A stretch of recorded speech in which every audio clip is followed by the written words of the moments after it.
दोस्तों, ममता बनर्जी जब कुर्सी से हट जाती है, सत्ता उनके हाथ से चली जाती है और सत्ता बीजेपी के हाथ में आती है, बीजेपी का राज आता है बंगाल में, तब उसी वक्त कलकत्ता से थोड़ी दूर एक बेहद सनसनीखेज हत्या होती, मर्डर होता है। और ये मर्डर होता है बीजेपी के भावी मुख्यमंत्री कहे जाने वाले शुवेंदु अधिकारी के पर्सनल असिस्टेंट का, या यूं कहें उनके पॉलिटिकल मैनेजर चंद्रनाथ रथ का। अब दोस्तों, कल रात 10 बजे के बाद जब 41 साल के चंद्रनाथ रथ, शुवेंदु अधिकारी के आप कह सकते हैं बहुत क्लोज एड, जब एक स्कॉर्पियो पे, अपनी स्कॉर्पियो पर घर लौट रहे थे, तो कलकत्ता हवाई अड्डे से कुछ दूरी पर अज्ञात हमलावर उन पर ताबड़तोड़ गोली चलाते, मौके पर उनकी हत्या होती है। और उनके जो ड्राइवर हैं गंभीर रूप से घायल हैं, अभी भी अस्पताल में हालत उनकी नाजुक है। अब हत्या जो है जघन्य अपराध है और अपराधी भले ही 7 समंदर पार बैठा हो, उसकी गिरफ्तारी होनी चाहिए।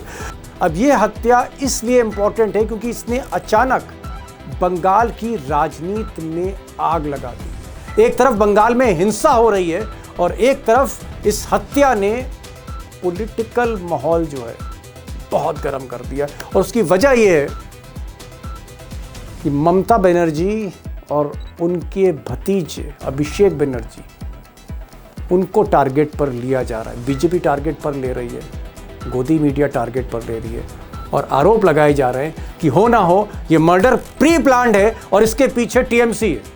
और शुवेंदु ने हाल ही जो चुनाव हुआ, नतीजा आया, भवानीपुर में ममता बनर्जी को हराया, यही कारण हो सकता है। देखिए, ममता बनर्जी का जो भतीजा है वो स्पष्ट रूप से एक खूनी आदमी है, उसको हार बर्दाश्त नहीं हो रही। अब दोस्तों, सवाल यह है कि क्या ममता बनर्जी को इस सेंसेशनल मर्डर से लिंक किया जा रहा है? उनके भतीजे अभिषेक बनर्जी को फंसाने का कोई खेल हो रहा है, बदनामी भी, कीचड़ भी उछाला जा रहा है और साथ साथ में कहीं ना कहीं इस मर्डर से लिंक करने की साजिश हो रही। इस पर तो मैं आऊँगा, लेकिन अभी इस हत्या का स्टेटस क्या है?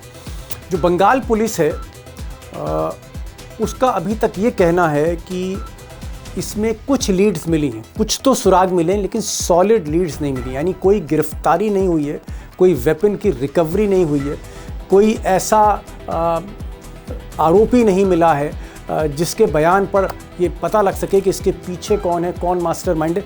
ऐसी कोई चीज़ अभी सामने नहीं आई, यानी कोई पुख्ता सुराग सबूत अभी पुलिस के हाथ नहीं लगे हैं।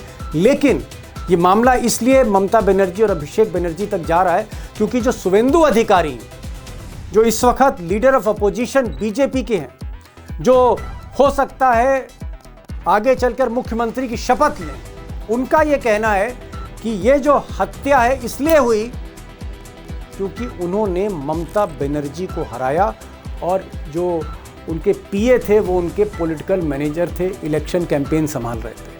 यानी ममता बनर्जी को हराने की वजह से मेरे पीए का मर्डर हुआ। सुनिए आप शुवेंदु अधिकारी को एक बार फिर सुनिए। एक ही वजह है, वो बीजेपी का शुवेंदु अधिकारी का एग्जीक्यूटिव असिस्टेंट है और शुवेंदु ने हाल ही जो चुनाव हुआ, नतीजा आया, भवानीपुर में ममता बनर्जी को हराया, यही कारण हो सकता है। अब दोस्तों, शुवेंदु अधिकारी ने जैसे ही कहा कि चूंकि उन्होंने ममता बनर्जी को हराया, भवानीपुर में हराया, उनके गढ़ में हराया और उनका जो चुनाव का जो कैंपेन है वो चंद्रनाथ रथ उनके पीए संभाल रहे थे, इसलिए बदले की भावना से यह हत्या हुई।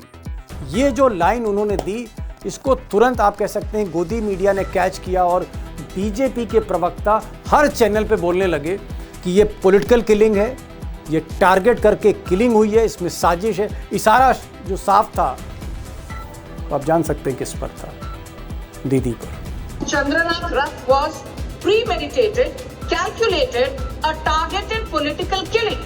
उधर बीजेपी के कुछ नेता जैसे ये साहब हैं अर्जुन सिंह, अब ये तो कैमरे पर बोलने लगे, कैमरे पर साफ बोलने लगे कि साहब अभिषेक बनर्जी जो आपराधिक प्रवृत्ति के हैं, बदला लेने की भावना है, उनसे हार बर्दाश्त नहीं हो रही और ये सारा करा धरा जो मर्डर है ये अभिषेक बनर्जी का। सुनिए साहब, अर्जुन सिंह को भी सुन लीजिए, बीजेपी के नेता। देखिए, ममता बनर्जी का जो भतीजा है वो स्पष्ट रूप से एक खूनी आदमी है, उसको हार बर्दाश्त नहीं हो रही। अब उसने क्या किया कि एक मैसेज दिया, मैसेज बंगाल के लोगों को दिया। वो मैसेज में ये हमारे चंद्र कुमार रथ को हत्या करवाई। अब दोस्तों असली खबर पे तो मैं आऊँगा, लेकिन ये भी जान लेते हैं कि जो चंद्रनाथ रथ साहब हैं, जिनका ये बहुत ही दुर्भाग्यपूर्ण कोल्ड ब्लडेड मर्डर हुआ, निर्मम हत्या हुई, ये कौन साहब थे और कैसे ये शुभेंदु से जुड़े और हत्या कैसे हुई। पहले चंद्रनाथ जी के बारे में जान लेते हैं। 41 साल के, मैंने पहले ही आपको बताया, इंडियन एयरफोर्स में थे और इंडियन एयरफोर्स के बाद थोड़ी सी इनकी रुचि राजनीति में हुई तो ये शुभेंदु अधिकारी के टच में आ गए और बरसों बरस ये शुभेंदु अधिकारी के साथ रहे। शुभेंदु अधिकारी जब ममता बनर्जी के साथ थे, टीएमसी में थे, फिर वो बीजेपी में शिफ्ट हुए, तो ये आप कह सकते हैं कि पीए नहीं बल्कि एक तरह के पॉलिटिकल मैनेजर थे। और लोग कहते हैं कि हंसमुख थे और एक पॉलिटिकल स्ट्रैटेजीज, चुनाव का जो कैंपेन है अच्छी तरह से उसको प्लान करते थे। दरअसल कल रात ये शुभेंदु अधिकारी से मिल मिलाकर एक वाइट रंग की जो इनकी स्कॉर्पियो से घर लौट रहे थे और इनके साथ सिर्फ ड्राइवर थे, कोई सिक्योरिटी गार्ड नहीं था। अब ये गाड़ी जब कलकत्ता एयरपोर्ट से इनके घर की तरफ जाती है, आप समझ लीजिए कुछ किलोमीटर दूर कलकत्ता एयरपोर्ट से, तो अचानक क्या होता है कि सड़क से कुछ दूर एक निसान गाड़ी, हैचबैक, मारुति जैसी एक हैचबैक गाड़ी निसान, वो आती है सामने और रुक जाती है। और जब रुकती है तो ड्राइवर को कुछ सूझता नहीं है, ड्राइवर जो है तुरंत ब्रेक मारता है, गाड़ी रोकता है कि भाई अचानक क्या हो गया, ये रोड के आगे गाड़ी क्यों खड़ी कर दी। लेकिन उसके पीछे ही एक साजिश थी। और जब गाड़ी रुकती है तो पीछे से, अगर आप सीसीटीवी फुटेज देखेंगे तो आपको मोटरसाइकिल पे लड़के दिख रहे होंगे, इनके हाथ में पिस्तौल है जो आपको दिख नहीं रही होगी। ये लड़के दोनों तरफ से, एक ड्राइवर की साइड पर और एक आप कह सकते हैं चंद्रनाथ की साइड पे, दो मोटरसाइकिल रुकती हैं और उसमें धड़ाधड़ फायरिंग शुरू हो जाती है। और ये जो दोनों लड़के हैं उसके बाद फायरिंग करके, कई राउंड फायरिंग की है, कोई कह रहा है 15-20 राउंड फायरिंग हुई है, किसी चश्मदीद का ये कहना है कि साहब उससे भी ज़्यादा फायरिंग है, लेकिन हाँ ताबड़तोड़ गोलियां चली हैं। और उसके बाद ये लड़के वहाँ से फ़रार हो जाते हैं। जब लोग पहुँचते हैं तब तक ऐसा माना जा रहा है कि इतनी गोलियां लगी उनकी छाती पर कि चंद्रनाथ उनकी मौत हो जाती है। ड्राइवर भी गंभीर रूप से घायल होता है, लहूलुहान होता है, उसको अस्पताल लाया जाता है और अभी जब तक मैं खबर कर रहा हूँ ही इज़ सर्वाइविंग, और ईश्वर से यही प्रार्थना है कि वो जीवित रहें।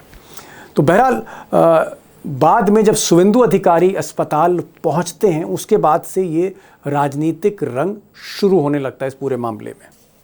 अब दोस्तों इसमें कोई शक नहीं कि ये जो मर्डर है प्री प्लान्ड है, बहुत गहरी साजिश है। उसकी वजह है कि जो गाड़ी मैंने कहा कि जो हैचबैक स्कॉर्पियो के आगे खड़ी कर दी जाती है, उसकी जो नंबर प्लेट है, पुलिस का कहना है वो फेक नंबर प्लेट है। जो चेसिस है, इंजन का जो चेसिस नंबर है, उसको मिटाया जा सका है पूरी तरह से कि असली जो ओनर उसका पता ना लगे। जो इसमें पिस्तौल यूज़ होती है ऑस्ट्रियन ग्लॉक पिस्टल है, बहुत ही महंगी पिस्टल है। उसमें आप कह सकते हैं दाऊद इब्राहिम जैसे या छोटा राजन गैंग, जो टॉप गैंग्स हैं, वो इस वेपन को यूज़ करते हैं। तो वेपन भी बहुत सोफिस्टिकेटेड है इस पूरे मामले में। और जो शूटर्स हैं वो भी प्रोफेशनल हैं, पेशेवर हैं, सुपारी किलिंग भी हो सकती है। अब इस मर्डर को इस स्टेज पर आप सीधे ममता बनर्जी से लिंक कर दें, जिनका कोई इस तरह का इतिहास कभी रहा नहीं है। ममता बनर्जी कोई अरुण गावली नहीं है या वो कोई ब्रिजभूषण शरण नहीं है कि वो कोई माफिया गैंग चला रही हो। वो एक संघर्ष करने वाली लेडी हैं और सड़क की राजनीति करती हैं। सीधे लिंक करना ये भी ठीक नहीं है और सिर्फ ये कह देना कि क्योंकि हमने हराया था इसलिए बदला लेने के लिए ऐसा कर दिया, ये बिना साक्ष्य के, एविडेंस के नहीं कह सकते। जहाँ तक अभिषेक बनर्जी की बात है तो उनका कोई इस तरह का क्रिमिनल हिस्ट्री शीट नहीं दिखती है। ऐसे बीजेपी में कई माफिया हैं, मैं आपको गिना सकता हूँ, बहुत लंबी फेहरिस्त है। उत्तर प्रदेश से शुरू करूँगा, हो सकता है महाराष्ट्र तक मैं पहुँचूँ, लेकिन अभिषेक बनर्जी को हम उस कैटेगरी में नहीं रख सकते। ये सही बात है कि उन पर करप्शन के केसेस हैं और वो भी करप्शन के केसेस शाह और मोदी जी के दौर में हुए हैं, ईडी और सीबीआई ने बनाए हैं। लेकिन अभी तक कोई ऐसा पुख्ता साक्ष्य सामने नहीं आ रहा है कि किसी की गवाही हो जाए, किसी मर्डरर पकड़ा जाए, उसे वेपन रिकवर हो, साक्ष्य मिल जाएं, फिर वो स्टेटमेंट दे कि साहब ये वहाँ से हमको सुपारी दी गई थी, पेमेंट इस आदमी ने दिया था, वो आदमी टीएमसी का हो, तब जाके हम इसको लिंक कर सकते हैं। और ये भी हो सकता है कि ये जो हत्या है, हो सकता है टीएमसी के समर्थक हो, उन्होंने गुस्से में कर दी हो, इससे हम डिनाई नहीं कर सकते। लेकिन डायरेक्ट लिंकिंग अभी फ़िलहाल इस स्टेज पर हम नहीं कर सकते। और गोदी मीडिया जिस तरह से, एक तो टारगेटेड किलिंग है और इधर टारगेटेड कैंपेन है टीएमसी पर, ममता बनर्जी अभिषेक पे, जो नहीं होना चाहिए एक तरह से। अब दोस्तों मुझे लगता है कि देर सवेर ये मर्डर जो है अगर खुलता नहीं है तो हाई कोर्ट होगी, या हो सकता है बीजेपी की सरकार आ रही है, ये सीबीआई में जाके इन्वेस्टिगेट होगा। लेकिन यहाँ पर एक चीज़ मैं कहना चाहूँगा कि हत्या वाकई एक जघन्य अपराध है। और अगर हत्या सुनियोजित तरीके से की जा रही है, प्री प्लान्ड की जा रही है कि ऐसे गाड़ी लाएंगे, ऐसे इनको रोकेंगे, यहाँ पर ट्रैक करेंगे, फिर 2 शूटर आएंगे, फिर इनको शूट किया जाएगा, ये जो प्री प्लान्ड मर्डर है, इससे जघन्य अपराध और कोई नहीं हो सकता। तो इसमें सज़ा मिलनी चाहिए, हत्यारों को पकड़ना चाहिए और इंसाफ मिलना चाहिए। खासकर चंद्रनाथ की जो माँ हैं, जो सुबह से रो रही, उनके ज़रूर उनको घर वालों को इंसाफ मिलना चाहिए।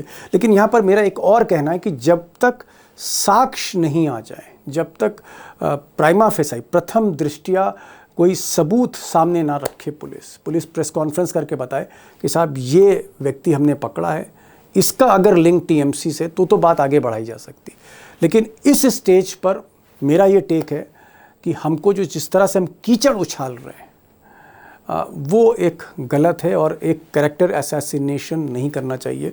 कम से कम ममता बनर्जी को लेकर जिस तरह से कीचड़ उछाला जा रहा है कि साहब इस तरह से उन्होंने हत्या करवा दी है, उनका हाथ हो सकता है, या जिस तरह से वो अर्जुन सिंह साहब जो बीजेपी के लीडर हैं कैमरे पर बोल रहे हैं कि साहब अभिषेक बनर्जी ही है और कौन हो सकता है, ये एक गलत तरह का आप कह सकते हैं एक आरोप है। और जो मुझे लगता है कि मीडिया को उसको तूल नहीं देना चाहिए। बहरहाल अब गुजरात लॉबी का दौर है, मोदी जी का दौर है, और आप जानते हैं मीडिया किस तरह से नैरेटिव एक सेट करती है। तो नैरेटिव फ़िलहाल एक सेट किया जा रहा है। इस हत्याकांड में अगर कुछ और डेवलपमेंट्स होते हैं, क्योंकि मैं बहुत अभी ओपन माइंडेड हूँ, कुछ भी हो सकता है, तो जो अगर डेवलपमेंट होते हैं, कुछ इस तरह के सुराग मिलते हैं, तो मैं ज़रूर आपको अपडेट करूँगा। क्योंकि एक चीज़ हमें माननी चाहिए कि मर्डर इम्पॉर्टेंट है। अगर लीडर ऑफ अपोजिशन या कोई सीएम की शपथ लेने जा रहा है, उसकी हत्या हो रही है, तो